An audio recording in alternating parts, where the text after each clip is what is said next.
Welcome back to The Explainer. Today, we're unpacking a seriously fascinating perspective from industry researchers about a potential, a revolutionary shift in our public infrastructure. We're going to decode the concepts behind cryptocurrency, public ledgers, and how some experts argue they're literally laying the groundwork for the future of the internet.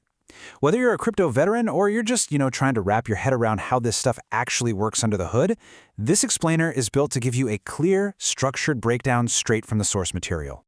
Okay, let's dive right into this. Here's our roadmap. 1. What is Bitcoin? 2. The danger of choke points. 3. Removing single failure points. 4. The evolution of Web3. And 5. Owning the network. We are going on a journey from the very basics of digital money to the architectural evolution of the entire web.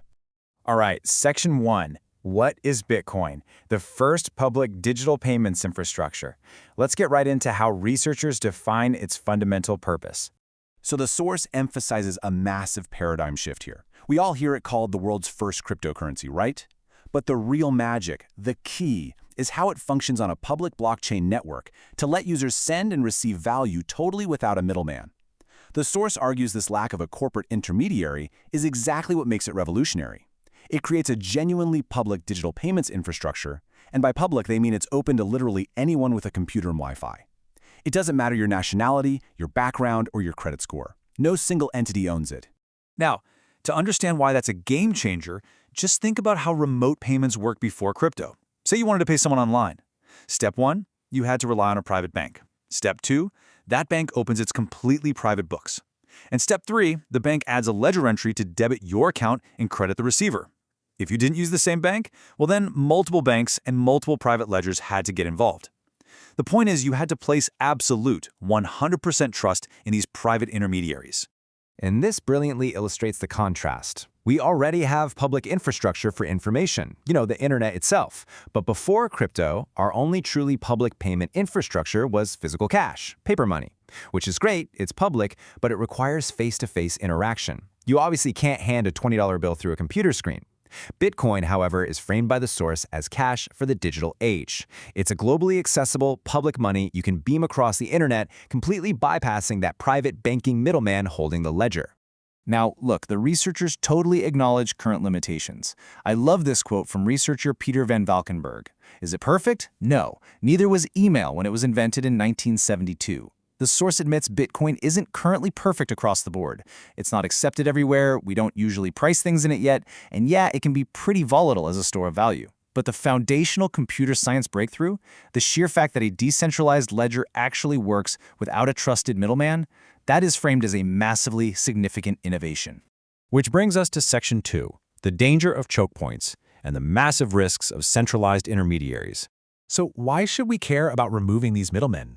Well, consider this genuinely staggering number, 143 million. According to the source material, that's how many Americans had their social security numbers exposed to hackers because of one single breach at Equifax. When critical infrastructure relies on a centralized corporate intermediary, it paints a massive bullseye on its back. It becomes a single point of failure. And when it breaks, millions of people pay the price.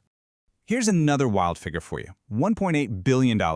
The source notes that corrupt, low-level employees at Punjab National Bank managed to fraudulently certify SWIFT messages, leading to the theft of $1.8 billion. They cite this as the largest electronic bank robbery in history. It just highlights that relying on trusted intermediaries means you are trusting that their internal security and every single one of their employees is flawless. And history proves they definitely aren't. Now, what's really fascinating and kind of terrifying about this is that these vulnerabilities aren't just about losing money or data anymore. The risk is literally becoming physical. Think about all the smart devices hooked up to your home network right now. We've got the Internet of Things, and physical machines are wired through private servers. The source lists some deeply concerning real-world examples. Pacemakers from St. Jude's Hospital getting hacked, TrendNet baby monitors compromised, Jeeps being remotely commandeered and literally driven off the road. In 2016, an estimated 1.2 million connected devices were hijacked into a botnet that took down major news sites like CNN and the New York Times for hours. The dangers of these centralized choke points are absolutely escalating. Moving right along to Section 3, removing single failure points and why public infrastructure is critical. The source makes a very definitive point here. There shouldn't be a single point of failure in critical infrastructure. period, whether that point of failure is a corporation or a government. They make a super compelling historical analogy.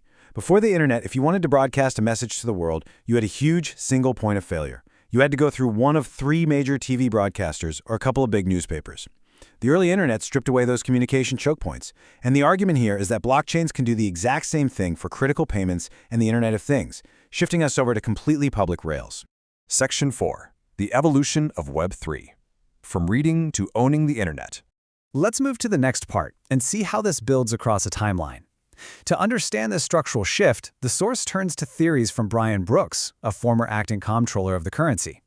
In the beginning, we had Web 1. Think of those classic AOL accounts. It was a curated, walled garden. You could look at content, kind of like reading a digital magazine, but it wasn't interactive. It was strictly read-only.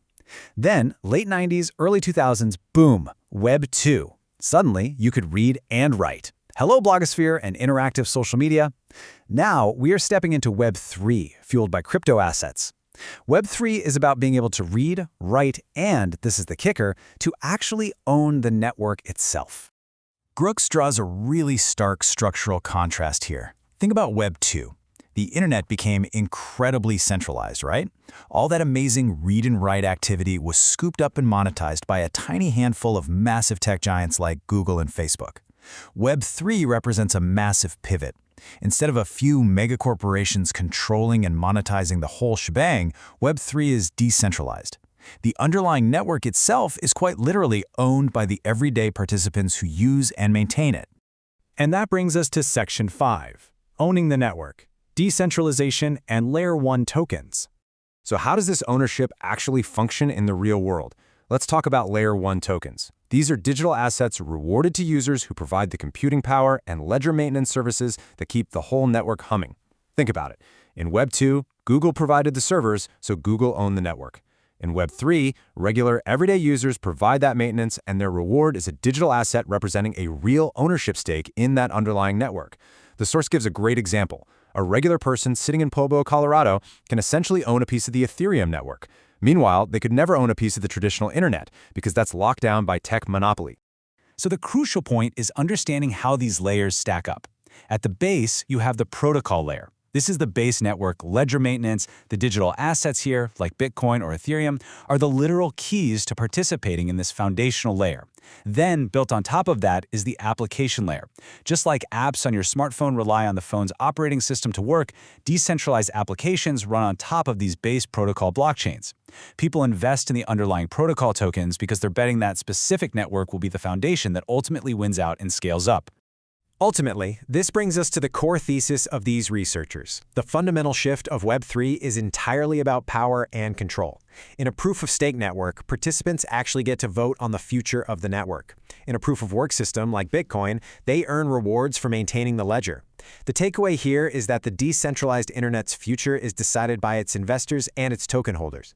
It shifts control completely away from the traditional tech gatekeepers and drops it right into the hands of the network's actual participants. So, let's leave off with a final, absolutely crucial question. The source material argues we're standing right at the edge of a massive transition. If the first era of the internet democratized information, will this next era truly democratize infrastructure, ownership, and digital security? It is a profound shift to consider as we watch all this technology unfold. Thanks so much for joining me for this explainer, and definitely keep asking those big questions.